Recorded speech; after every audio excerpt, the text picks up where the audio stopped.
നമുക്കിന്ന് ഒരു അടിപൊളി സംഭാരം പ്രിപ്പയർ ചെയ്താലോ. നമുക്കതിന് വേണ്ട ആവശ്യമുള്ള സാധനങ്ങൾ എടുത്ത് വെച്ചിട്ടുണ്ട്. ഒരു ഗ്ലാസ് കട്ടി തൈര്, കുറച്ച് ചെറിയുള്ളി, ഇഞ്ചി, പച്ചമുളക് അരിഞ്ഞു വെച്ചത്, ഒരു വലിയ കറിവേപ്പില, പുതിനയില, ഉപ്പ്, ഇത്രയും സാധനങ്ങളാണ് വേണ്ടത്. ഇതിൻ്റെ കൂടെ നാരകത്തിൻ്റെ ഇല, നാരങ്ങയുടെ ഇല ഉണ്ടെങ്കിൽ കുറച്ചുകൂടെ ബെറ്റർ ആയിരിക്കും കേട്ടോ. അപ്പോൾ മോര് നമ്മൾ ഒന്ന് ഈ മോരാക്കി വെച്ചിട്ടുണ്ട്, തൈരിന് കട്ട തൈരിന് ഒന്ന് അടിച്ച് മോരാക്കി എടുത്തിട്ടുണ്ട്. അപ്പോൾ അത് നമ്മൾ ആവശ്യമുള്ള പാത്രത്തിലേക്ക് മാറ്റി വയ്ക്കുക.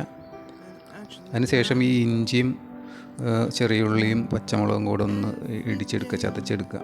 മിക്സിയിൽ അടിക്കുന്നവരുണ്ടാകും. മിക്സിയിൽ അടിച്ചു കഴിഞ്ഞാൽ ഒരുപാട് അടിഞ്ഞു പോകാതെ സൂക്ഷിക്കണം.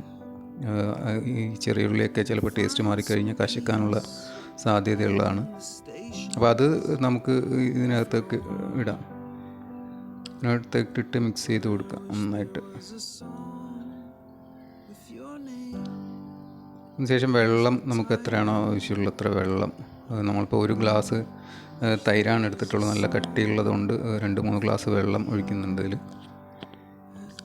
അതിൽ വെള്ളം നന്നായി ഒഴിക്കുക. അതിനുശേഷം നമുക്ക് നമ്മൾ അരിഞ്ഞു വെച്ചിരിക്കുന്ന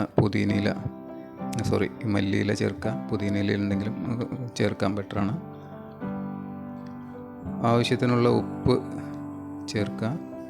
ഉപ്പ് ചേർത്ത് നന്നായിട്ട് ഇളക്കിയിട്ട് ഉപ്പൊക്കെ ഒന്ന് ചെക്ക് ചെയ്ത ശേഷം അങ്ങനെ എടുത്ത് കുടിച്ച് കളയരുത് കേട്ടോ, അതിൻ്റെ ടേസ്റ്റ് ഉണ്ടാവില്ല. ഇതിൻ്റെ ഈ ഇട്ട സാധനത്തിൻ്റെയൊക്കെ ഫ്ലേവർ ഇറങ്ങണമെങ്കിൽ, പിടിക്കണമെങ്കിൽ നമുക്ക് 1 മണിക്കൂറെങ്കിലും ഫ്രിഡ്ജിനകത്ത് കയറ്റി വയ്ക്കേണ്ടതുണ്ട്.